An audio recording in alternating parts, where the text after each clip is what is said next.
بنت أختي عندها 13 سنة وقررت تقطع ورد أمي قدامي وتتنمر على ابني، ولما قالت لي ما حدش يقدر يقول لي أعمل إيه غرقتها بالخرطوم قدام أمها. الأسبوع اللي فات أختي جابت بنتها بسمة وجت على عزومة عند أمي في جنينتها. بسمة عندها 13 سنة ومعها تناكة تخليكي عايزة تستخبى في الحمام لغاية ما تمشي. وصلت وهي لابسة فستان أبيض لؤلؤي غالبا تمنه أكتر من قسط عربيتي، ودخلت تتأمر كأننا بنشتغل عندها. أختي من أول ما دخلت بدأت التحذيرات: اوعي تقربي من الطين، خلي بالك، بلاش أي حاجة تبوظ الفستان، فضلت 5 دقايق ترغي في كل حاجة ممكن تبوظ الفستان الغالي ده. أنا اللي ابتسمت عشان أعدي الدنيا وقلت يلا معلش، كلها مرة كل كام أسبوع. المشكلة في بسمة إن عندها موهبة غريبة في رخامتها على الناس، حتى مع الأكبر منها. أول ما أختي دخلت المطبخ تساعد في الأكل بدأت بسمة تتسلى.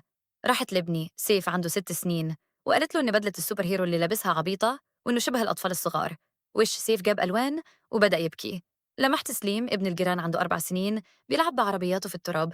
راحت عنده وردمت عربيته بالتراب وقالت له انت معفن، والولد قعد يعيط.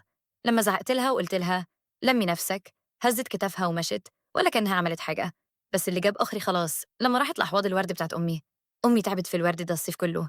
بس ما قررت انه يا سلام لو تقطف الورد ده وترمي الورق في الهواء. لما قفشتها كانت بتقطع الورد وترميه على الارض.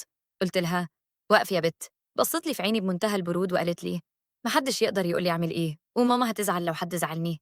وكانت مبتسمة ابتسامة صفرة كأنها فاكرة إن الفستان الأبيض أو أمها هيعرفوا يحموها ومحدش يقدر يلمسها. أنا مسكت خرطوم الجنينة اللي كان مرمي جنبها. المية كانت باردة وفتحت المية على آخرها وغركتها من ساسها لراسها. الفستان الأبيض بقى شفاف كليا، شعرها نزل على وشها والكحل ساح على خدودها خطوط سوداء. وقعدت تصرخ. الصوت جاب الناس كلها تجري.